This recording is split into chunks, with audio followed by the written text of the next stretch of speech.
Yeah, I got out of jail and I got off supervised release. Through all of that, and I was doing okay, but I started working for myself, and it got kind of tight. And the thing that went, I knew what I could do to make money. For a long time, I told them no. I said, no, I'm not going to do it. But then it got to where one day I just didn't have any money. And the first thing I did was go right back to what I knew. And it wasn't 2 months that they already had busted me. And I'm fighting to get out, and I'm fighting the bond out, and all this stuff is going on, and I'm on the phone every night hollering and mad and trying to get out. And one day God was just like, when Trey graduated and the graduation night happened and I couldn't get out, I was just sitting there in the cell, and I was like, man, none of this is worth this. There's no way on God's green earth that I ever wanted to miss this.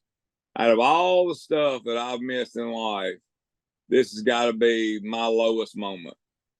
Okay, man. So this is Inmates Ultimate Success Organization YouTube channel. This is the second interview we've done, and we're here to bring hope and encouragement and bless people's lives and give families hope and for their loved ones who may be struggling, drugs, alcohol, and these are just the stories of the men and women who have been incarcerated and at some point had a supernatural occurrence, an encounter with God, something that completely changed their lives. And these are the stories of the men and women that's happened to.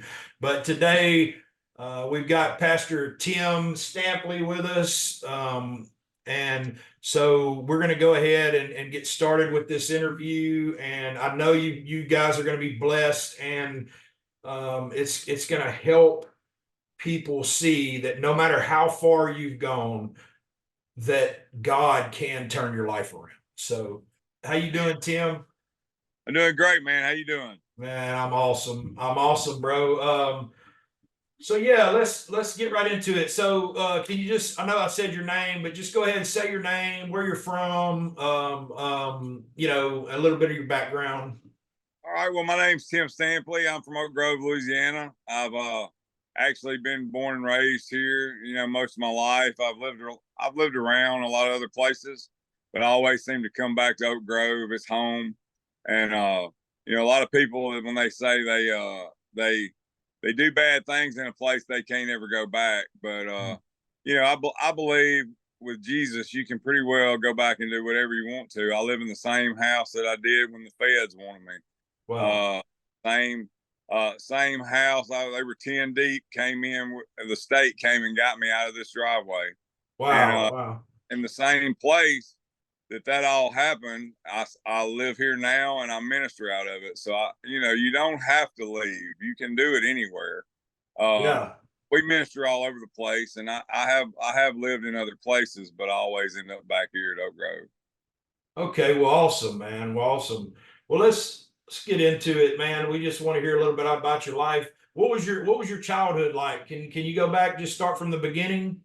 Well, sure. I mean, when I was even in a step study last night talking about how from the very beginning, sometimes our life is formed and we don't even really realize it. When I was born, my biological father, I've never seen him before, so that's a point of abandonment that you don't really think about as a big strong guy or something like that, somebody that plays ball and mean and fights and stuff like that. You don't think, hey man, I have abandonment issues.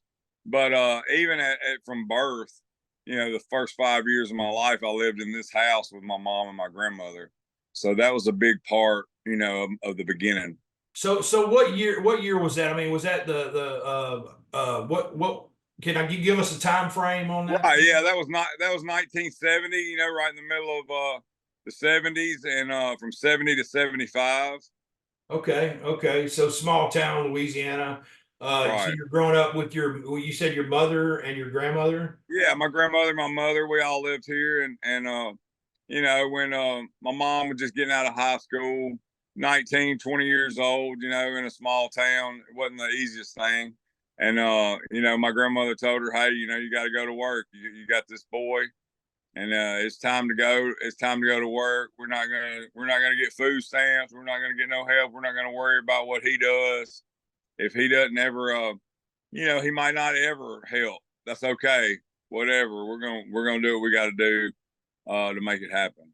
So it So sounds that, like they geared up, man. They kind of stepped up to the plate for they you did. there. That's cool, man. So how was your childhood? Can you talk about that a little bit? Yeah, I mean, well, I mean, it was good. I didn't have any problems, and my grandmother came uh, from around Natchitoches area, is where they originally came from. And then they came up here. Well, she was basically Catholic. You know, most all they were tree shells. Most everybody in her family. She's 95. She just had her 95th birthday the other day, and she was probably one of the first tree shells to switch over from Catholic to Assembly of God churches, so to come to a Spirit-filled church. So you know, as I was growing up in you know, those first 5 years of my life, I was in church the whole time. You know, my grandmother made sure I was there. So my mother, mom, and right here in Fisk Union would be the first Fisk Union assemblies where I grew up at. And that's in My Louisiana. yeah, right in Yeah, Oak Grove, you know, yeah, out in the yeah. country. Okay, so that 5 years old. So let's talk about elementary school, middle school. How did all that go? Well, and it was a craziness for me. My mom, you know, started dating my dad and got married around my fifth year. So that was right when school started. So we picked up and we moved from West Carroll over to East Carroll, which doesn't seem like a big deal, but there's a big difference in between East and West Carroll Parish.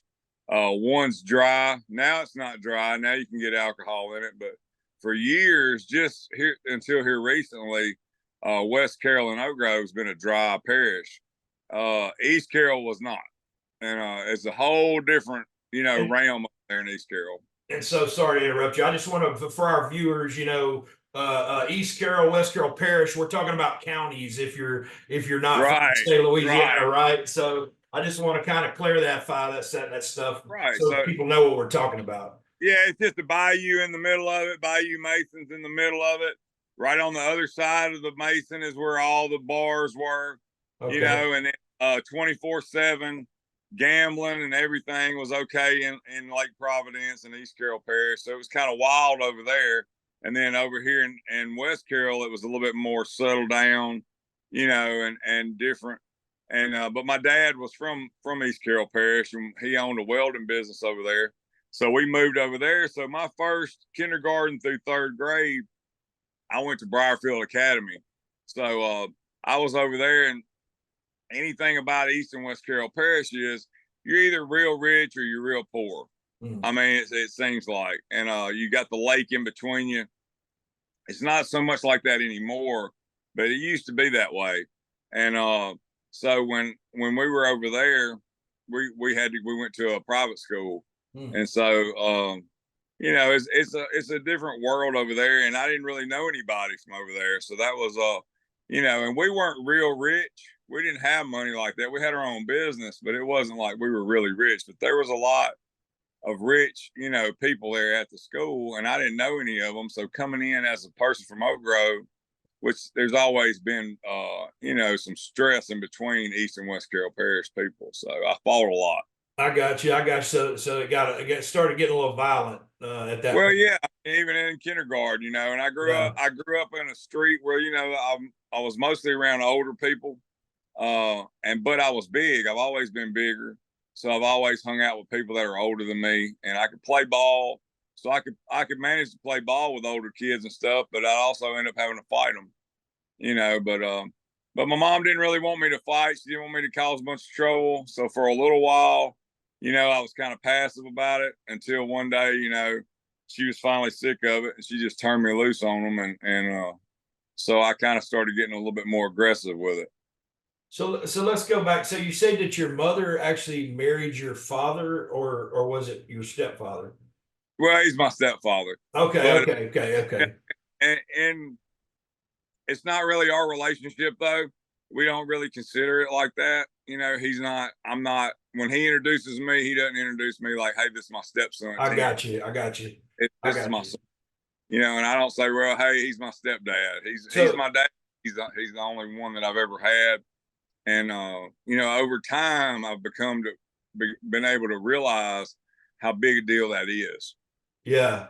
So that was a good relationship. You guys had a Well, good relationship. it was, but then, you know, later on in life, it got a little rough. Yeah. But then I've gotten my own kids, and I even have my own stepsons now. I see, you know, the struggles that he dealt with, and Yeah. so I can respect him a whole lot more now for what he actually took on. You know, it was kind of Yeah. hard. So you growing up, you getting into what were we getting into middle school now, high But school? yeah, I moved back to Oak Grove in the fourth grade, so Okay. this is where when I came back, and we ended up coming back to this house when we had my sister, and we didn't want to spend tuitions at, you know, at a private school. We came back over to Oak Grove, and I had actually kind of found my own a little bit in pump, pass, and kick and stuff like that. Coming over from East Carroll into West Carroll, nobody knew who I was, even though I was really from here. They didn't know me because I didn't go to school with them.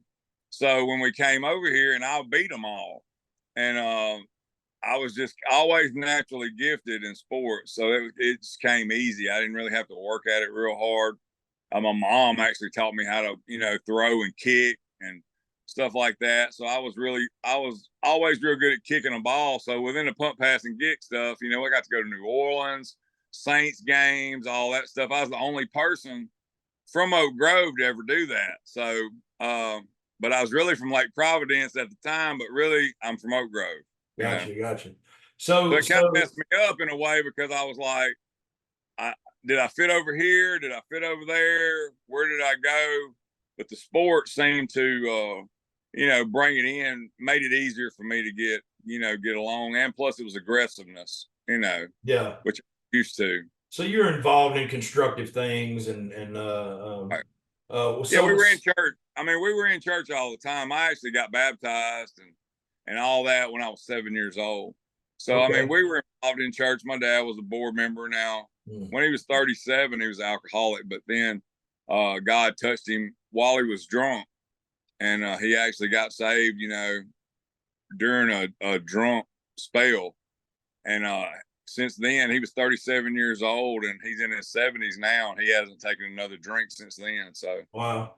yeah. So it's a lot different than the people that I deal with on a regular basis, because working in recovery, I found that, you know, alcoholics to me are the hardest people to get over their stuff. And then when I talk to him, he's like, "Well, just, you know, pray to God, because God did it for me." And you know, he does do that.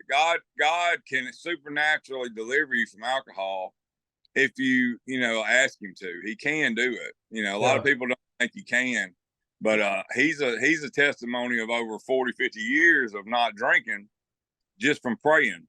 Man, that's awesome. Okay, so let's go on into you know, your junior high and high school and talk about some of that.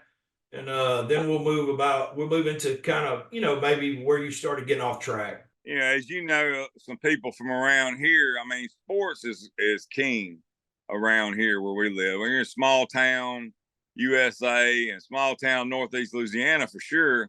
This is the football. You know, Yeah. everything football. So if you're good at football, it kind of leads you into a lot of other things. So, you know, we had pee wee ball in fourth, fifth, and sixth grade, and we played basketball. We didn't lose in basketball. We went all around, never losing. We played a lot of football. We were always really good. Yeah. We never was bad. And I don't think I lost a basketball game till I was probably in the seventh grade when we moved into junior high and we weren't the starters. Playing as starters, we had never lost from fourth grade up. And even though we were in a football town, we play, you know, back then you play football, basketball, and baseball. You do all of it. Yeah. So we had a really good team. We had a bunch of good guys. And even going up into high school, I mean, we were on the team that was the first team that went to the Superdome. So, you know, that's where in Louisiana you go play all your state championships at. And so we were the first ones and the first group to go from Oak Grove up there. and we didn't win, but we got there. And Yeah. so that was a big deal. And you know, a lot of our kids that have came through now, you know, they're seeing great things that's happened, but a lot of it is it's the guys that was in my age group.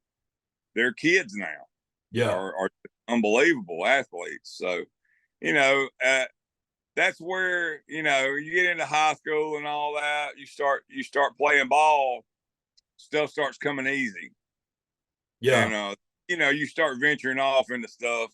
Even though I grew up in a church home, that don't mean you don't drink. That don't mean you don't chase women. That don't mean you don't do that kind of stuff. Those are things, you know, especially if you're a football player, basketball player, whatever, you know, you get a lot of things come easy to you and you get off into stuff you're not really supposed to do. Got you. So at that point, you're playing football, but you're maybe partying a little bit. You're saying, Yeah. and and that's through high school, right? You guys are Right. successful. I mean, I can remember, you know, we're about the same age, so I'm from South Louisiana, but I remember Oak Grove going to the Dome. You know what I'm Right. saying? I remember you Right. guys have really good teams. I think we played you guys a couple of times, and you beat us to go, you know, all the way. Yeah. But so let me ask you this. So then you graduate, you know, and what happened? Did you go play college football or Yeah. I went for 2 years and I actually went to a Christian university. So I went up to Springfield, Missouri to Evangel and got to playing up there and, you know, started as a freshman, but 2 years, but it was a long way from home. It was a little different, whole different vibe up there. I wasn't really used to it. I mean, we were super aggressive with the stuff that we did, and you know, the style of play and all the stuff that was going on there. I wasn't really used to. I mean, we would bang it out with you, and we love to run the ball, and we like to be real physical, and it was more of a throwing the ball, you know, getting down the field, all that kind of stuff, and I wasn't really used to that, and didn't really like being that far away from home either. Probably. so what happened then? Did you come back or I came back and went to Tech, and look, even then I really fell off later in life, you know, a got little you? bit later, because as I got into college I still did some things, you know, I still had the background of church, and so it stuck with me a lot. Yeah, and so you're an Even athlete, so you really can't, you know, be on a bunch of dope and be an athlete at the same no, time, you know. So not if you want to win, no, you yeah, know. yeah, and I get that. finding, And finding out later, you know, there were some guys that were doing pain pills and they were doing yeah, steroids, but it was, look, back then it was really you know, far fetched for people to be doing a lot of stuff. I mean, smoking weed was a big deal back then. If you was yeah, smoking weed, you know, you was thought of as super trashy almost, you know. And now yeah, people in church smoke weed, you know, and it is yeah, really, it amazes me that people feel like a gateway drug is okay. You know, and to somebody like me, it's not. yeah, I can't personally. yeah, And so, uh, but I got through college, and then when I was at Tech, I was starting to work. I worked for the basketball team while I was there, and as I was doing that, I kind of started getting away from what I was doing. Got through playing ball, and I was working for sports information director and messing around with the men's basketball team. And those guys were coming in, and there was a different kind of guys from all over the country. And these, you know, I found in NCAA basketball a lot, and even in the NBA, the guys, they don't think nothing about smoking weed. So in the middle of being in college and not having a lot of money, I knew all the people because I was basically at home, you know, and these guys needed things, and even the coaches I would see were doing stuff when we were off on the road. They would give us a car to go and run and do stuff, and I found a way to make money, got and you. that was a hard thing for me because I didn't have a lot of money and I didn't come from money, but I knew how to meet people and I knew how to talk to people, and people trusted me. And I Got you. had, because I had a strong character that was really based on biblical stuff, but even on the street, people believed what I would, you know, what I would tell them, and Yeah, I was straight. So I started selling in the locker room to the guys, and just, you know, drugs was different though back then. I mean, you're talking about in the '90s, early '90s. it was a lot of partying. Yeah. It was clubs, there's a lot of dancing, there was a lot of Yeah. Yeah. going, having fun and that kind of stuff. And today it's so much darker. You know, Yeah, I agree, man. It's like, we had fun. If it wouldn't have been fun, I wouldn't have done it. You know what you I know mean? I never would have got into it. no, But I wanted to stay up. I wanted to go to the yeah, club. I wanted to go out. I wanted to meet girls yeah, and have fun, that kind of stuff. And that's how it started for me. Seeing profit, seeing the way to pay for my party and to yeah. go to party, go to concerts, go out. Yes, Had that's a a few friends win-win, man. that own some clubs, they Yeah, owned them. And so it was my way in. Of course, they'd want you to work for them. If you're a bigger guy, you can bounce here, yeah, bounce there. So it was the easy way to get in. Everybody, I wasn't playing ball anymore. So now this was an easy way to still stay, friends with people, be in the in crowd, kind of, yeah, your way in. And so that's kind of what I did. I yeah. kind of that. Yeah, we got really similar stories there, man. I had a lot of the same things happen to me about the same time, so let me ask you this. When did it get like out of hand? When did you know like it was getting out of hand, or you were starting to get consequences, or when did that happen? I had a kid, and then I moved back to Oak Grove, and I got married, and so we moved back, and I was working and doing stuff, and there's not a lot of money. There's not a lot of money around. Yeah, I mean, always hustling, and I still, have to hustle up money here and there and yonder, but it's legal now. yeah, But back then, when you're trying to, have decent things and you want things for your kids, and then even, you and your wife are sitting there talking, you want a Harley, you want this, you want that, and you're just trying to do it on a regular salary, it's not going to be that easy. And and being from a person, like I was saying before, I was back and forth from East Carroll to West Carroll because it was, I was a person that lived there. I had family there and I had family over here. So I would go back and forth. And we was in the country club over there. We was playing golf, goofing around. And you had to go over there to do that. It wasn't one, there's not one in Oak Grove, And yeah, so to be over there, you're around these people again that's got a lot of money. yeah, And you ain't got a lot of money. So what's the easiest way to get it? yeah. And for me, that was the easiest way. So And were you working at the time too, or is that oh, what I you? worked. I always worked. I mean, Yeah, always got to have a job. I yeah, always said I couldn't get another job unless I had one. So, yeah, you know, always working. But at the same time, and my wife worked too. I mean, it wasn't that we really didn't have money. I mean, she was an RN, so I mean, we had money enough to do yeah, what we wanted to do. But I wanted to go to LSU games. yeah, I yeah, wanted yeah, to be clubs. She wanted things, and I didn't really understand how to say no. Really, I would yeah, just go try to make it happen. And I had family, and I got a lot of family members too that were in the drug world as far as making yeah, money. And back then, it's not like the meth that they do now. Back then, they were cooking it in yeah. the and I have a lot of family members that were known as what you would consider to be the dope cooks. Oh, okay.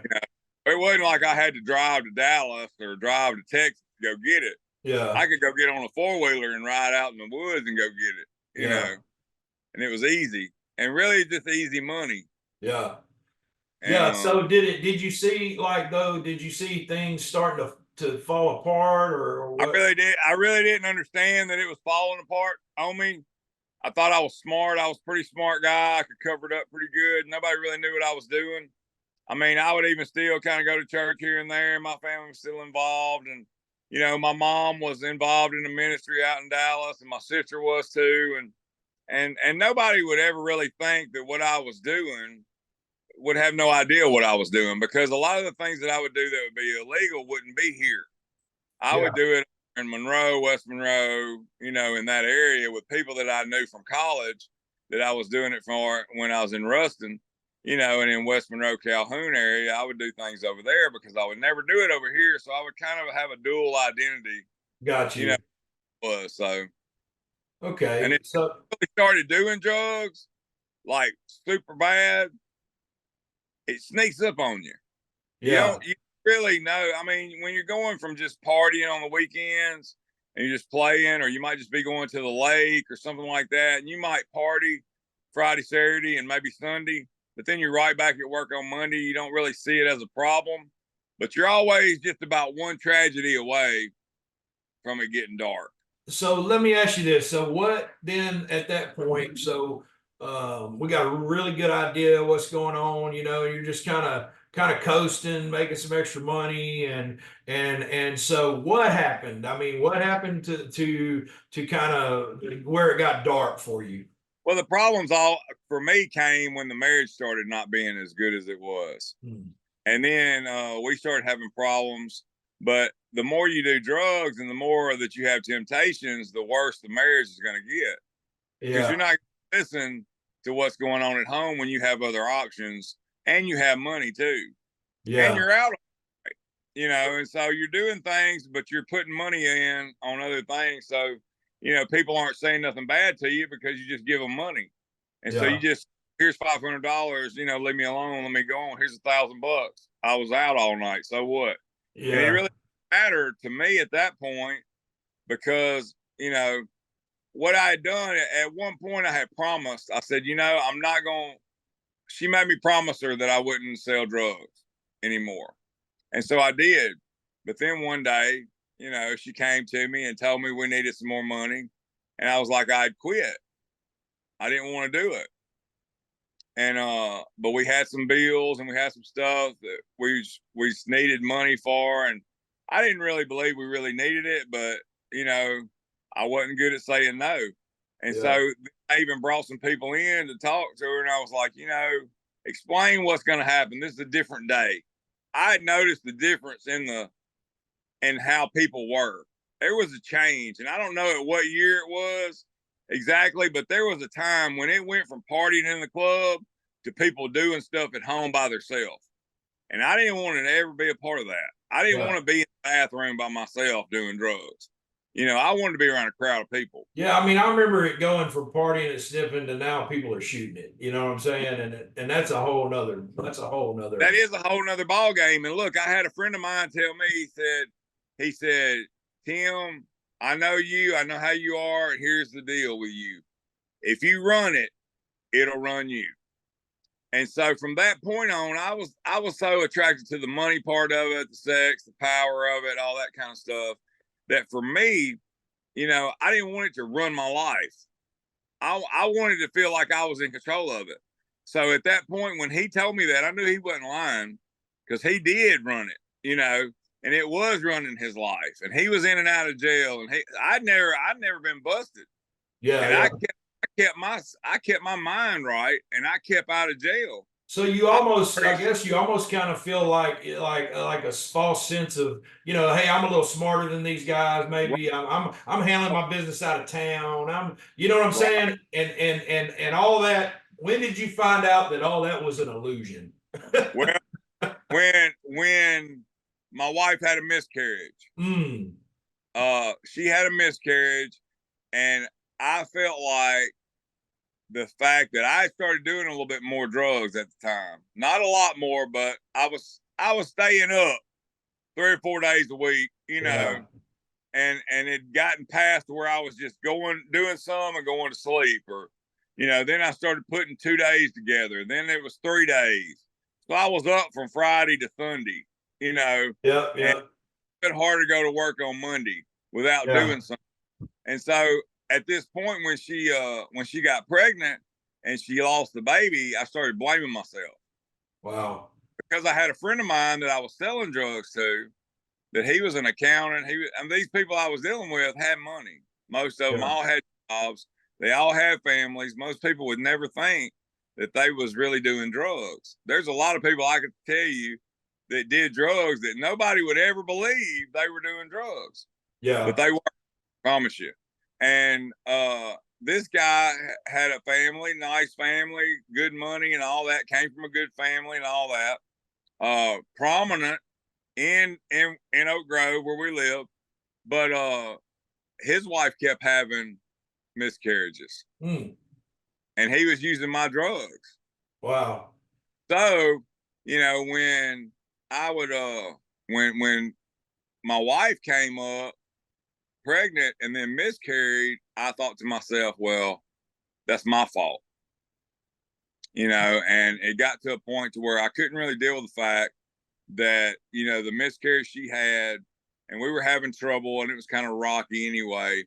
And I had tried to talk her into me not selling anymore, but at this point, it was kind of too far gone. And I don't, you know, I knew that I was going to go to prison if I kept doing what I was doing. And I tried to talk her out of it. And like I said, I had an uncle that had done 15 years in the feds, and I even brought him over to the house, and I was like, talk to her and tell her how it's so different now. This is not the same good old boy days like it used to be, where people are quiet and don't tell their business. It's not like that anymore. It's going to happen. I'm going to go to jail. And he told her that. Yeah. And she didn't really care at that point.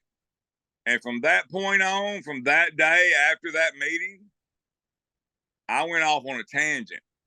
And I don't even really know when I went to sleep after that, because it was like, you don't care. It was kind of like that abandonment. See, I go all the way back to where my dad had abandoned me from my very early age. Now I felt like she didn't care anymore either. She didn't care if I was going to get sent off and go to prison or whatever. So at that point, instead of letting you abandon me, I just took off and went crazy. So you're almost like just like self imploding at that point. Yeah. Where's your mom and grandma and all that? Where do they think like at that time? I was staying away from them at that point, because at some point I was like, I'm not going to bring this around everybody else. I wasn't one of those that would show up to family functions high or drunk or anything like that. Yeah. I didn't believe in that. I had like a standard. I believed in this credibility standard that was out there, this old school, you're not going to do this, you're not going to do that. And I was standing on this business, as they say now, I'm standing on my business. I wasn't going to do that.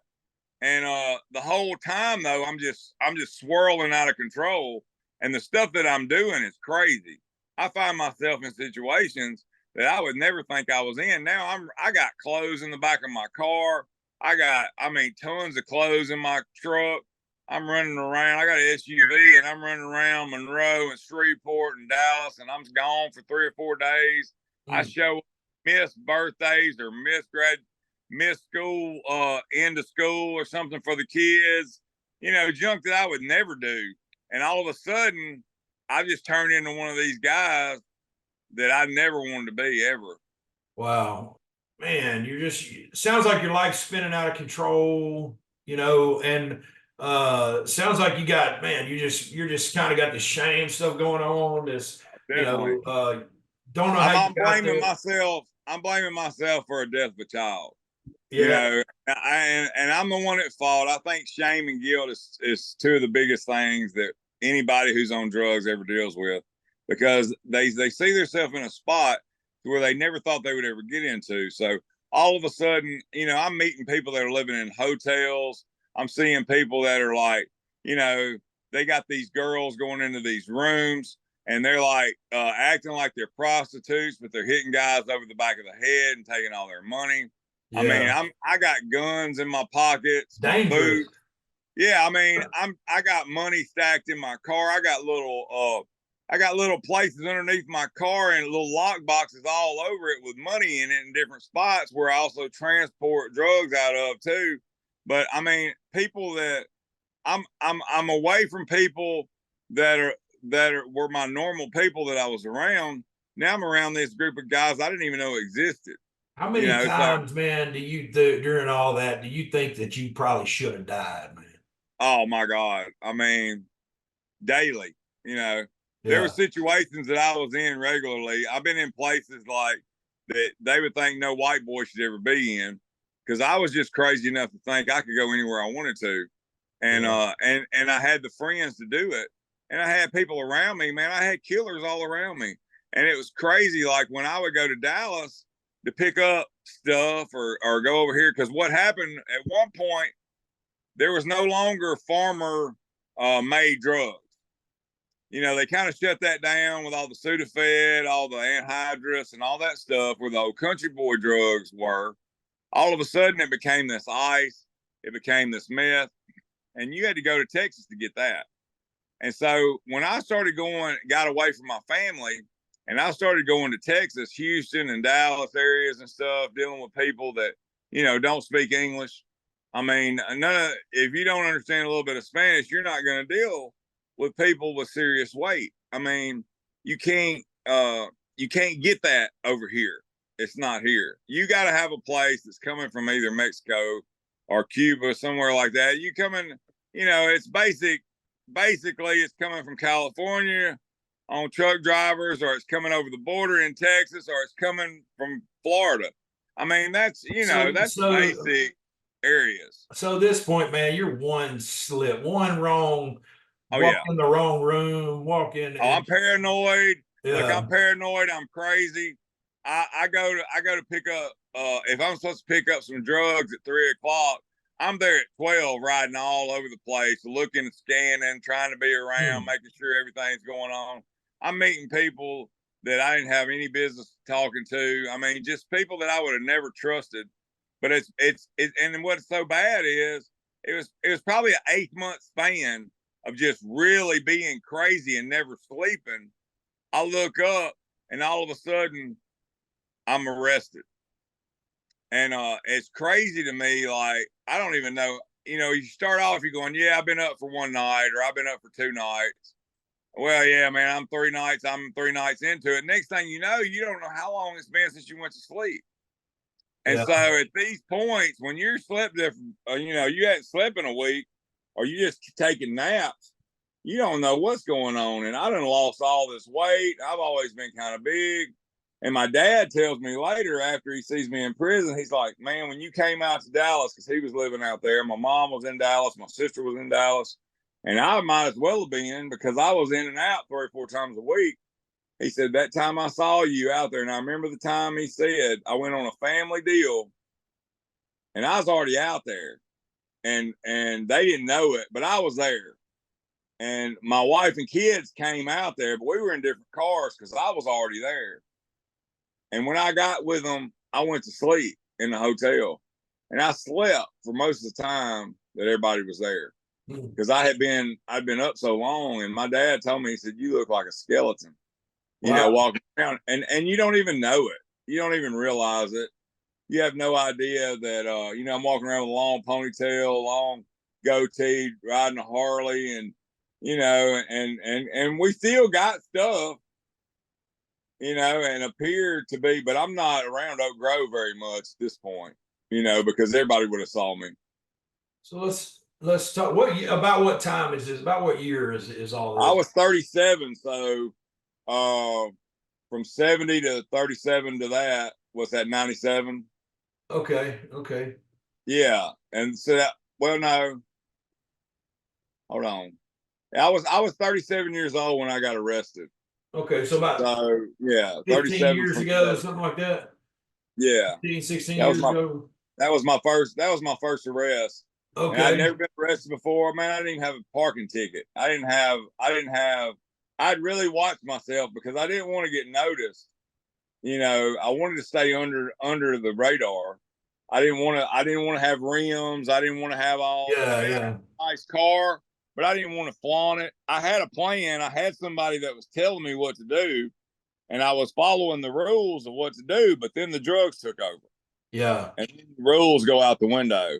Start making mistakes. Right. Well, I'm coming back down I-20 with some drugs in my car and guns in my car. Yeah. And I don't have a driver. I don't have somebody with me. I don't have somebody behind me. I got to the point to where drugs was making my majority of my money. So if I didn't go out there and sell it, I was either selling guns or drugs. And if I wasn't doing that, I wasn't making money to pay the bills. I changed from like working and doing this. Now this is what my full-time deal is. So I had a guy that was my driver and really a guy that was my muscle. I would use his vehicles, and he was going to go with me, but his daughter broke her arm, and so she was at St. Francis Hospital. He had to go there, but I had to go because I had something that I was doing on the way out there, and I had something I was doing on the way back. Hmm. And I was stuck by my word to be there when I should have canceled. Yeah. Because it was against every rule I had, but I was high and I was dependent on drugs to make my living. So I had to go do it, but I should have never done it. And I went out there without him. And on my way back in his car was when I got pulled over on I-20, which is somewhere I would have never been. I'd have never drove I-20 with drugs in my car or guns. But that day I did because I slipped down so bad. I was living a life and doing things that I never thought I would ever do. So how many times have you been arrested total? Twice is all. Yeah, okay, I've only been arrested. Let's talk about that second time. Let's talk about that second time, and then we'll get into kind of how that went. And well, the second time I got arrested, it was different because I had been in federal prison first. I went to federal prison. That time when he didn't go with me, they pulled me over in Texas in Van Zandt County, and then as I was in Van Zandt County, I bonded out of there. But when the feds picked me up, there wasn't no bond, so I stayed in prison. Well, nobody in Oak Grove knew what I was doing. But then when I come out of federal prison, I'm in Oak Grove. Now all eyes are on me on what I'm doing. And so here I am in Oak Grove, and I'm trying to do the right thing because I know people are watching me. But all of a sudden I fall into again wintertime. And wintertime around here is hard as far as money goes. And I didn't know, I didn't have there was other things I could have done. I just knew what was easy. So you got out from Texas, you got out of jail, or? Yeah, I got out of jail and I got off supervised release. I got through all of that. While I was in Texarkana, then I ended up in Lexington, Kentucky, because I ended up in a fight and stayed in the hole for about 6 months. And they shipped me to Lexington to finish my year up there. And so I got back in Oak Grove, and I was doing okay, but I started working for myself. And it got kind of tight. And the thing that I knew what I could do to make money. And wintertime came and people kept bugging me. For a long time, I told them no. I said, no, I'm not going to do it. But then it got to where one day I just didn't have any money. And the first thing I did was go right back to what I knew. And it wasn't 2 months that they already had busted me. So how much time did you do the first time? I did 4.5 years on 5. Wow, that's 8%. You do that, and I never got probation. I never got any kind of drug court. I never got nothing like that. I went straight to feds. So your first rip, you went fed time 4.5 years. Wow. Right off the bat. I had no idea what any of this was about. I was 37 years old. Got there and found out that I was like a lot of guys. There was a lot of people that were 37 getting arrested, and I was like, man, that's a crazy year. Why is that? And coming to find out, almost every one of them had some type of tragic event that threw them. A child died. Wow. This happened. Their mama, their daddy, something tragic happens. And then once that thing that was tragic happened in their life, they turned to drugs in a way that they had never done it before.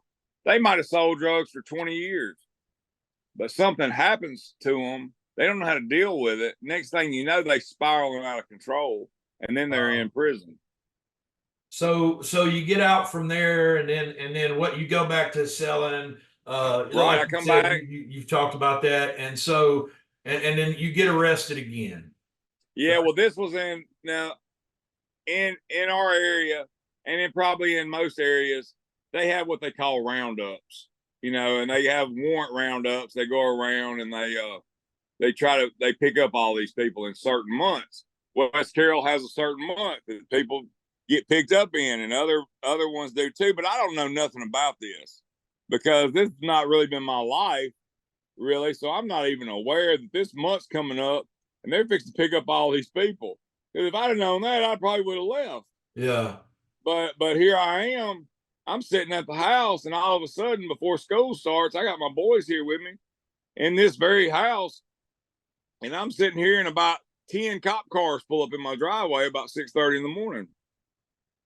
And so I'm just like, man, what is going on? Because at this point, I'm not even selling. I'd gotten so frustrated with all these people and this whole lifestyle, I had stopped. But when they do the roundup, stuff that you did a couple of months ago shows up. So I only sold drugs a couple of months before somebody set me up and videoed me, selling drugs. And so as they did, they put me on top of this whole pyramid. They called it Operation Mayhem. They had it put up on, KNOE like it was all this big deal. But in truth, most of the guys that they put me, tried to say I was with, or we were all doing this, and I was kind of telling them, I really didn't even know those guys. But I mean, there wasn't no fighting it because they had me on video of what they were, what I was doing. So I mean, it was very little drugs that they even found or whatever, but they knew my past. And so through my past, they knew that I was probably doing more than what they caught me with. And in West Carroll Parish, you don't want to be selling drugs. They will nail you to the wall. I mean, they wanted to give me 12 years, and for 15 months I fought the case trying to, get a better deal. But God kind of showed me I wasn't going to be able to talk my way out of this. Yeah. I think I got a pretty good mouthpiece, and I think I can get out of a lot of stuff, and I think I can convince you of a lot of things. God showed me, no, you're not going to do that. You're going to have to walk through this, and if you want to get through this and you don't ever want to do this again, you're going to walk this out. And so it ended, man, I did everything I could do to get out of it. Yeah. But it wasn't happening. And he wasn't gonna, some of these people pray that God take this charge from me, God get me out of this. And I see a lot of people that get out and don't have to pay for their consequences. That's never been my story.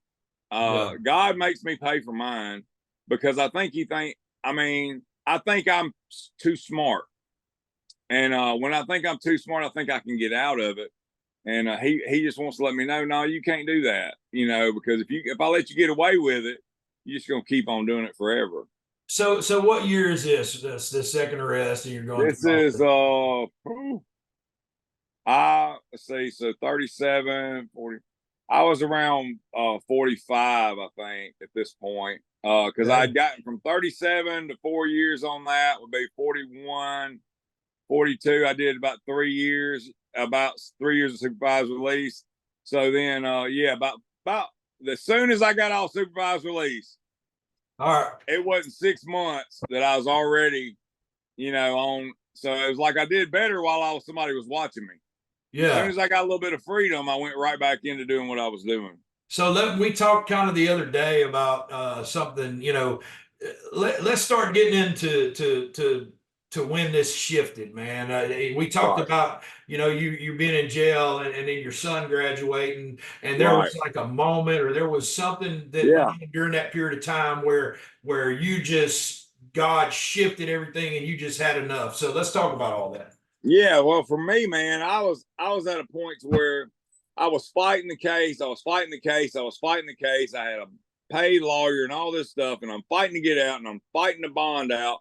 And all this stuff is going on, and I'm on the phone every night hollering and mad and trying to get out, And one day God was just like, when Trey graduated and the graduation night happened and I couldn't get out, I was just sitting there in the cell, and I was like, man, none of this is worth this. There's no way on God's green earth that I ever wanted to miss this. Out of all the stuff that I've missed in life, this has got to be my lowest moment, and here I am. And one of the police officers that was working in Bastrop came in, and she was actually from East Carroll originally. So she knew me. And she came in and she saw me and she said, look, I was there at the graduation tonight, and I told him you loved him, and I told him, you were thinking about him. And she didn't really have to do that, but she did. But man, when she said it to me, that was probably my lowest moment of my life, to be honest with you. I was just like, man, I can't ever do this again. And so that's when you have one of those come to Jesus meetings, they say, and it's not like a lot of people get jailhouse religion and they're just like, God, get me out of this, get me out of this. And at that point, I was like, God, I'm not trying to get out of this anymore. I just need you to walk through this with me. And I don't ever want to be back in this situation again. And it wasn't like I got slain in the spirit or like I had Holy Ghost goosebumps or any of that kind of stuff. But it was like one of those days where I was serious with God about what I was talking about. And I knew who God was already. And I grew up and I said, I never could get high like everybody else because I had been filled with the Holy Ghost before.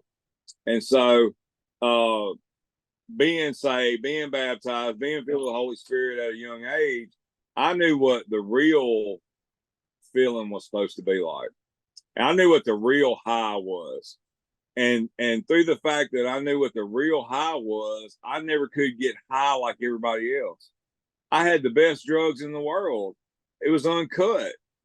I got them from the essays. Nobody cut that stuff. And I still was watching other people and like, why can't I get high like them? Why don't I feel like they do? They're talking about seeing all this stuff and they're doing all this stuff. And I didn't see all that. And God was like, you know what the real deal is. What they're doing is counterfeit. The high that they feel is ridiculous and it's not, and it's fake. You have felt the real feeling. And that's when I said to myself, if we can ever get somebody to actually feel the presence of God, if you can ever get into a place to where, like you were saying the other day, man, you can even do it on a phone call. A God can deliver you from whatever, wherever you are at any time. If you can ever get in his presence, you'll never be satisfied with drugs and alcohol, sex, power, money. None of that will fill the void that what will. Once you're ruined or saved, however you want to say it, you're ruined for the other stuff. You're ruined for fake and counterfeit because it's never gonna fulfill you anymore. So I knew where to turn. And from that day, it was just like, God, I'm sick of this. This has ruined my life. And then one day I was in Bossier Max going through the Stephen Hull treatment, the 12-step program given by Louisiana. And I was getting a year off and I was working over there and I was sitting in a room full of guys, about 74 guys. And it was a lot of young white guys in there. And they were burned up. Like really burned up. And I'm just watching them. And they're doing things, man, that doesn't make sense to me. And I always thought when I was selling drugs to high people, to people that had families and money, and I wasn't hurting nobody. I always thought, man, I'm not selling to these kids. I'm not doing this to these people. I'm not hurting anybody but myself. That's what a lot of people in addiction say, hey, I'm not hurting nobody but me. And I'm just making some money. And I'm watching this room and I'm like, this whole generation is burnt up. And I said, I played a part in that. And I saw at this point, it wasn't guilt and shame. It was just the fact that I knew I played my role in what was happening in this room. So you actually started taking ownership for mistakes, like you. Well, and that's why I work with steps, and like going through the Celebrate Recovery inside with you and the guys down there, and working with Celebrate Recovery, out in the free world.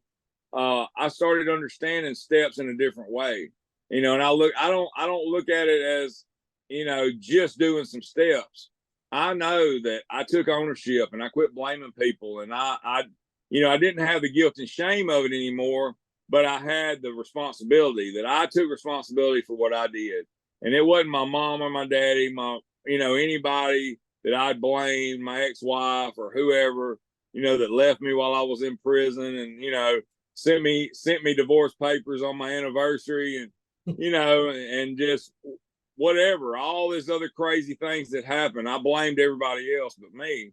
So now I can look at me and go, hey, I understand I played my role in this, but God, I need you to help me get through this.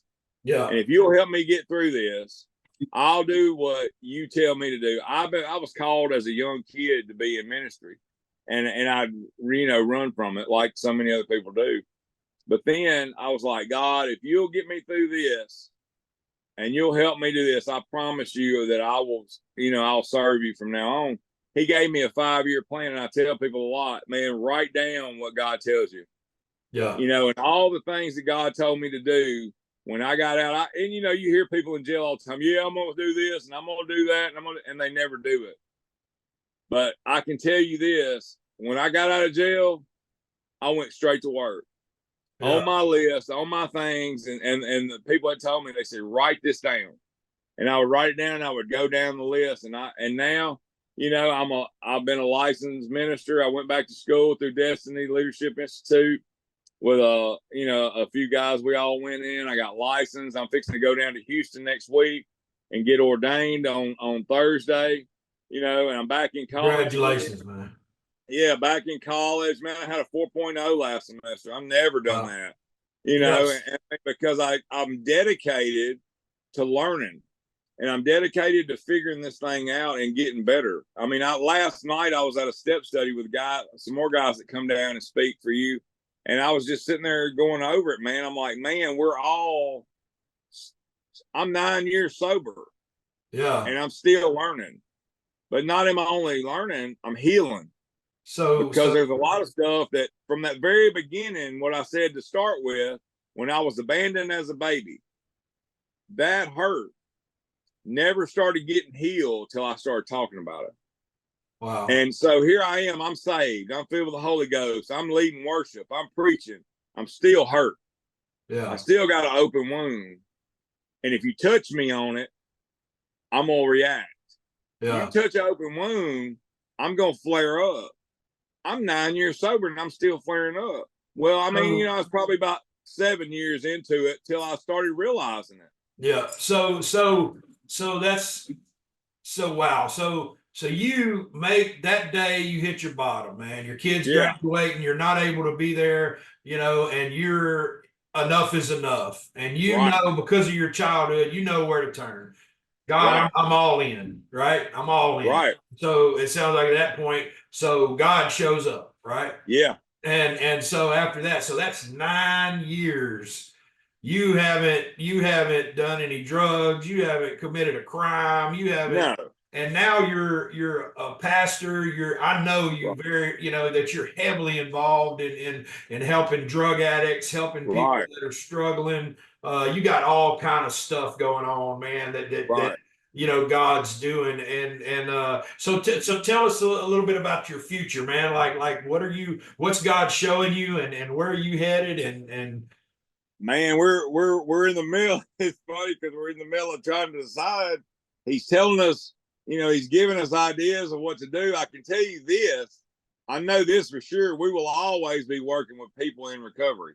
I just talked to a guy in Homer today that's starting a new place down there, a new recovery spot. And I said, I texted him. I said, man, if you ever need any help, me and my wife will come down and do whatever we can to do for you. Because being kingdom minded, I don't care what denomination you are. I don't care what church you go to. I don't care if we ever grow to have a mega church. But what I do want to see is kingdom stuff happen. I want to see people. I still last month went on the south side of Monroe and picked somebody up that was staying outside that needed help and took him to a rehab.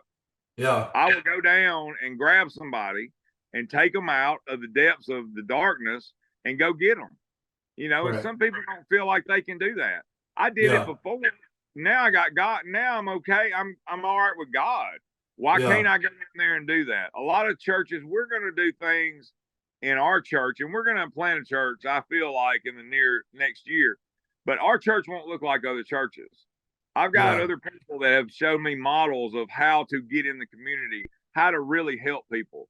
Not getting in the fact of just, and church as usual, I think is kind of dead. We've seen models of these mega churches and all these people getting around and making all this money and doing all this stuff. And I've had family members that have been involved in some of these big, huge mega church experiences, and I think it gets. I want what I do to be real, and I Yeah. want to be able to go down, and I want to always be reachable. I want the people that I minister to be able to come So up to me and talk to me and see me and come eat with me and take them out to eat, feed them, feed them yeah. physically and spiritually. Yeah, man. And so it's, I like it because I know I've been around you long enough to know that you are real. You're the real deal. You know what I'm saying? And so it sounds like what you're describing is we need to get back to family. Sure. We need to get back to father and this next generation. You know what I'm saying? We need to get back to the kingdom is a family. That's basically Right. what it is. It's And I told that guy today, I was telling him, I said, it doesn't matter they don't care what you know till they know that you care. yeah, And if you don't care about them and you don't have a relationship with them, it doesn't matter. I mean, it doesn't matter if they're lesbian yeah, or gay or drinking or doing drugs or any of that. It doesn't matter, but you're not gonna we're all the same. Sin is sin.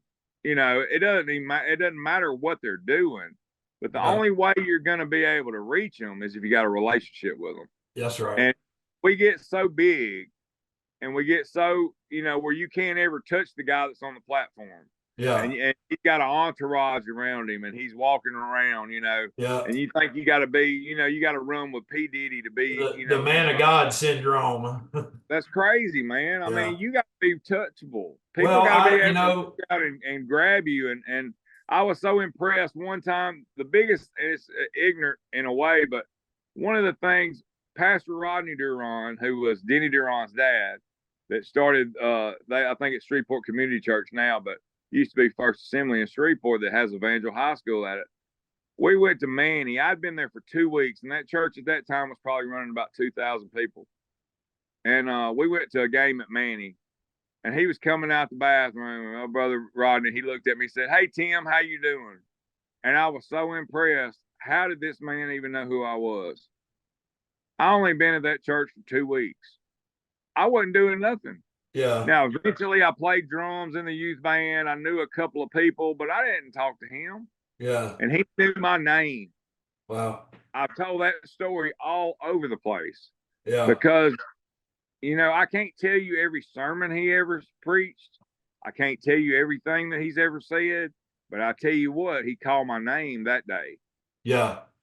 And Yeah, I ain't and never, so what the vision God's shown me is, of course, the inmates' ultimate success. But for the guys like us in our generation, to father these generations behind us, yeah, to be the mentors, to be there for these guys, to just like you said, go grab them straight out the clutches of the dope right. houses and off the streets, and be fathers to them. I was just there just this Wednesday down there with you, and there was a kid. Yeah, You know, yeah, yeah. I know who you're he talking goes, about. "Hey, Mr. Tim, how you doing?" I'm like, "Oh man, what are you doing, brother? What are you doing here?" Because he went to school with my kids, Yeah, yeah, yeah, so he knows me. yeah, And I can have an impact on him because yeah. I have a relationship with him. Correct. Oh, and if you don't, you can't do it. You gotta Yeah. you gotta have relationships with folks, but you gotta care about them enough. And even when they ain't got nothing to give you, Yeah. these guys, he sent us to people that can't really give you nothing back. Yeah. You're not going to get a big bonus check for running down to Franklin Parish Correctional Center. Correct. But what you do is you store up treasures in heaven. Yeah. God blesses you for things down the road because Yeah. if you can be trusted in this, then Yeah. I can trust you in that. And he's trusting us with his children, man. That's what he's, Yes, you know what I'm I mean he saying? cares as much about anybody that's in jail as he does anybody that's in a mansion. That's right. And the provision he gives us is to do that work, and Right. I so mean, you got to care about anybody's soul. yep. There's nobody, we can't look at somebody and think, hey, man, this guy's got money that can help me buy my building. And Yeah. I'm going to go minister to him. Yeah. But this guy on the street, I'm not going to go minister to because he can't do nothing for me. Yeah. that's not ministry, and that's not kingdom. You know, a lot of people Yeah. claim to be kingdom minded, but I'm not sure. I haven't met a lot of people that really are. Yeah. Well, man, we're starting to run out of time here, man, and I'm glad that we've partnered together, man, and this is truly an incredible story, of what God can do. What you let the Jesus, into your life, into your household. This is truly a story of inmates' ultimate success. Not only the time that you did and what God's done after that, but now that you're pouring that back into these other guys, man. And that's what this is all about. That's what this is all about. That's what life's all about. You Yeah, know, yeah. And so I would have never met you if I wouldn't have decided on a Tuesday night to go down to Fresh Start yeah, for nothing, yeah. just to do it. Yeah, and who knows in 5 years what we're all doing together. You know what I mean? Like, You never know, but I know this. I mean, your heart's got to be right, and if yeah, your heart's right, God's going to put you with the right people, whether yeah, they're in jail, whether they're on the street, whether they're in church. If you can figure out how to listen to God yeah. and be sensitive to His Spirit and move when He says move, do what He says do, uh, great things I think can And happen. man, I just want to thank you and honor you, man. I've seen you walk this thing out. I've seen you going through struggles, and then I've seen this level that I hadn't seen you for a while, and now I see this level of maturity that is very obvious, man. And I just want to honor you and thank you for spending this time with me, talking Appreciate about you, your life. brother. Yeah. All right, man. I appreciate you, man. And I see what God's doing in your life, and it's amazing, man. And I just want to encourage you to keep doing what you're doing. It's great, man. Thank you, Tim. Well, God bless you, man. You too, brother.